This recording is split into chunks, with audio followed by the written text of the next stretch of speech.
I could feel the hot dampness of her outer thighs. The inner surface of my kneecap tingled under the heat. She quivered and rolled her jet satin belly under my nose. Her humming of the indigo was low and throaty. She sure qualified as the package the pimps had warned about.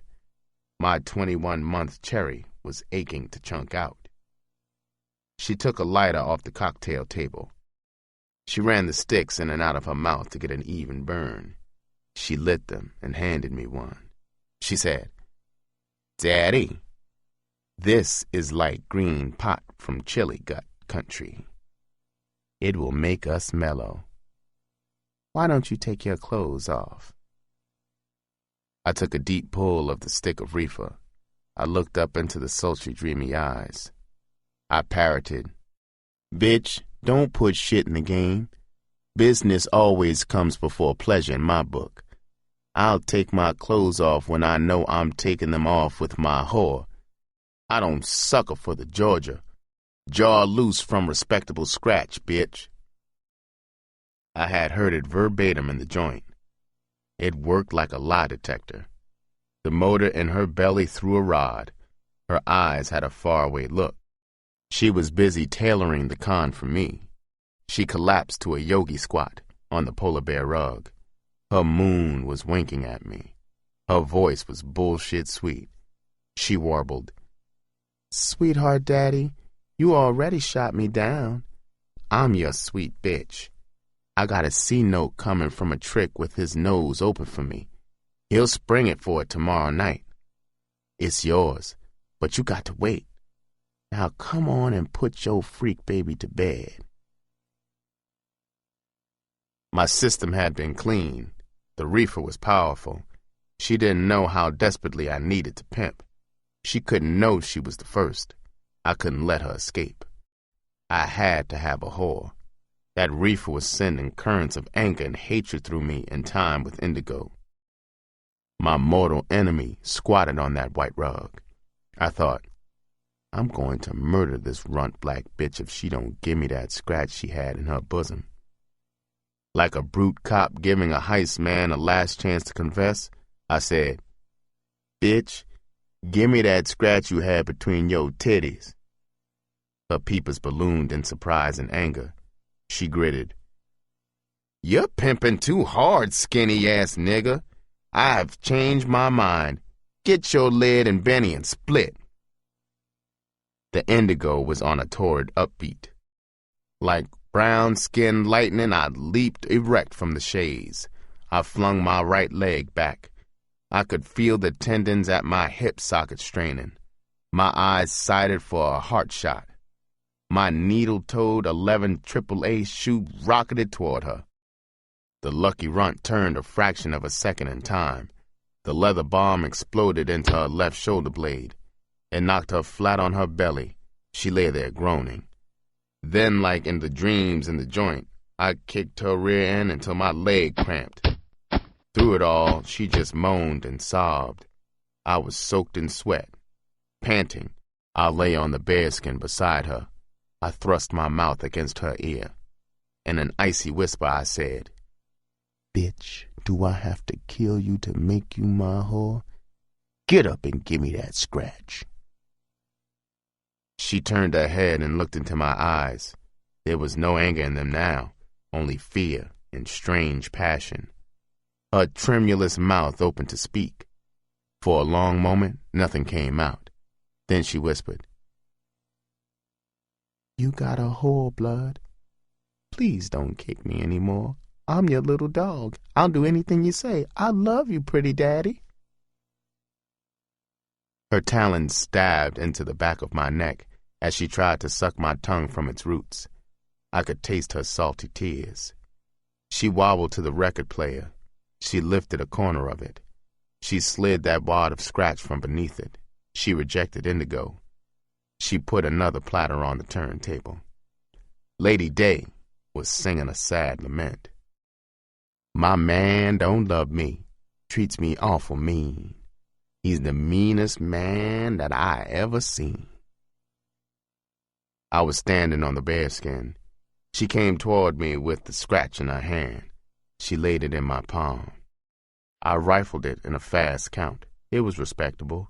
It had to be over 2 bills. I was ready to let that cherry pop. I scooped the 90-pound run up into my arms. I bit her hard on the tip of her chin. I carried her to the side of the bed.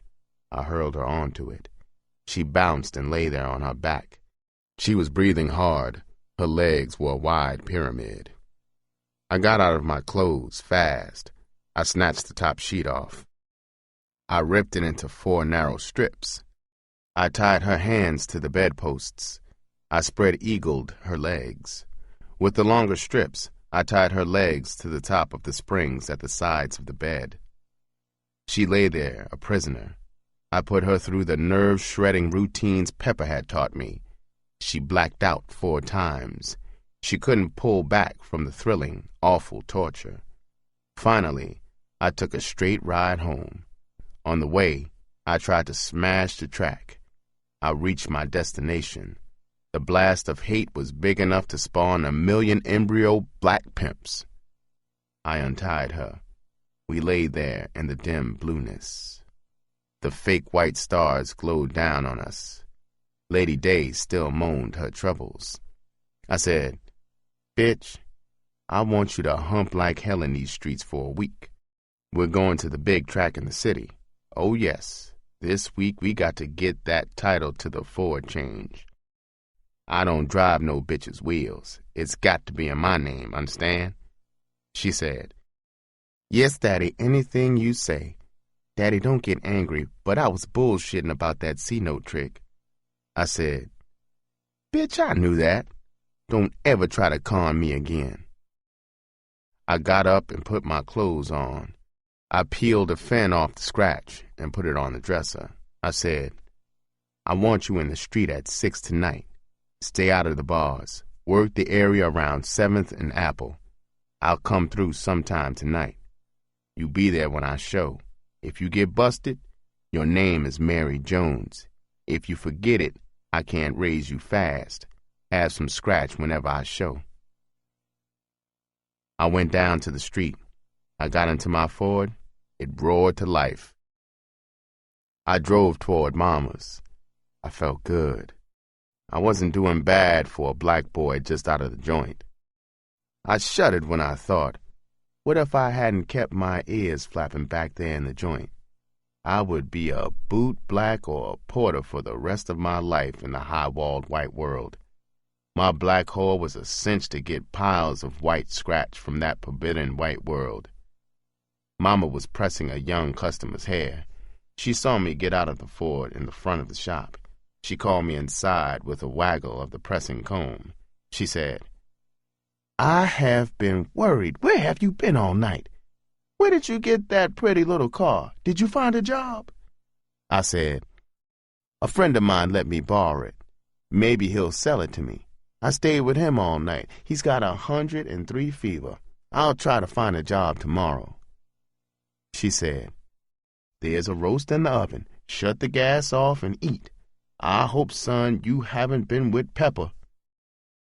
I looked down at the nut-brown, shapely girl getting her hair pressed. I said, "Pepper? She's too old for me. I like young, pretty brown-skinned girls. Pepper's too yellow for me." The young broad flashed her eyes up at me. She smiled. I winked and ran my tongue over my lips. She dug it. She blushed. I put her on file. I turned and walked to the sidewalk. I went upstairs and attacked the roast. I took a long nap. At 5:30 p.m., I went down and got into the Ford. I drove to 7th and Apple. I parked. At 5 minutes to 6, I saw Phyllis coming toward me. She was a block away.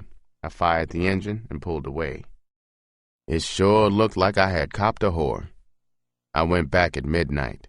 She looked mussed up and tired. She got into the car. I said, "Well, how goes it, baby?" She dug in her bosom and handed me a damp wad of bills. I counted it. It was a fin over half a C. She said, "I'm tired and nasty and my shoulder and ass ache. Can I stop now, Daddy? I would like a pastrami and coffee and a bath. You know how you kicked me last night.